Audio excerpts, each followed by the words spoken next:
But we beat teams that were better than us. They're our Ireland champions. I always dreamt, I said it to my father years and years ago, if I ever get the chance, I'd love to walk the steps of the Hogan stand and win in Ireland.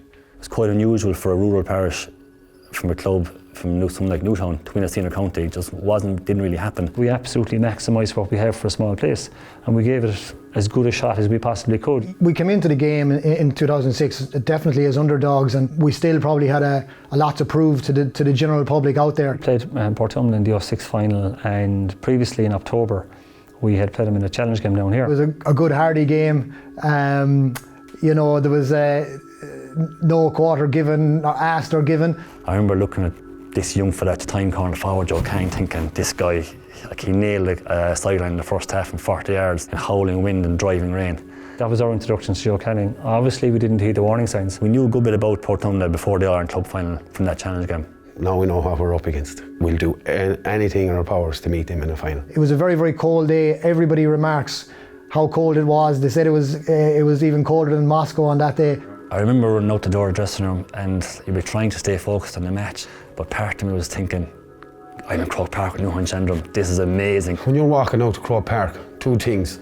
You look up at the stand, you take a deep breath, take it in and say, right, 60 minutes of your life. This is it.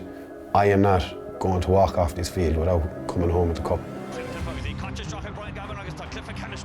We just wanted one thing. We wanted the ball, and we wanted to nail down, you know, the scores, get into the game, get into their face. Do not let them do the ball in hand. Keep the ball away from us, do the simple things really, really right first, because no one wants to make a big mistake in an Ireland final in the first 5 minutes. You always have a plan until someone punches you in the face.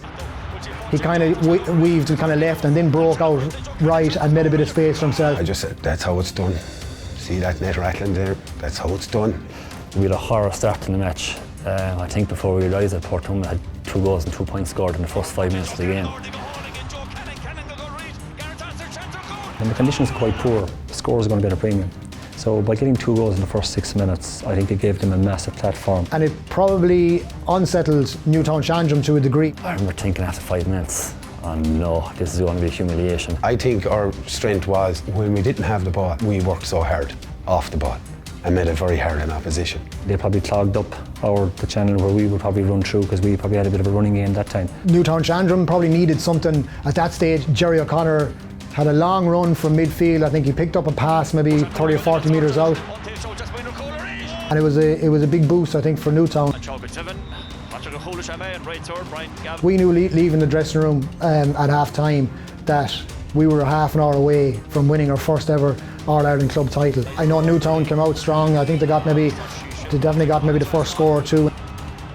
We knew what they were going to throw at us because they had to. And I suppose we knew that if we didn't up at another level, they'd come back and beat us. Some of the frees that we got that day, they may have been in 70, 80 metres out. If you're ever going to win finals, you need a free take.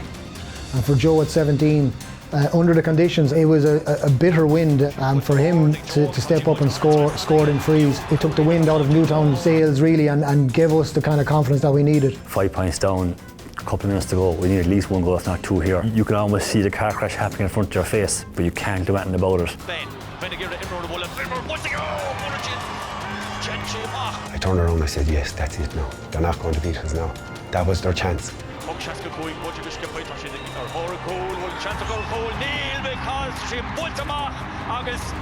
Yeah, when the final whistle goes, it actually only hits you then that you've lost. When you lose, it's a very lonely place. If you asked him before the game, would 2-8 win an Ireland final, I'd say they'd probably be saying no. But for us to score 1-6, you know, it just didn't. It wasn't going to cut the mustard that day.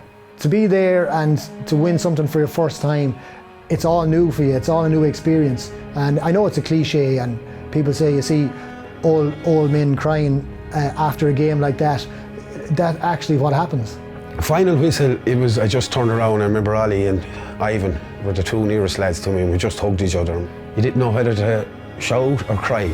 You know, you were just smiling at each other like. There was no doubt that we were going to be here, and we were going to take this Tommy Moore Cup back to the west of the Shannon Line.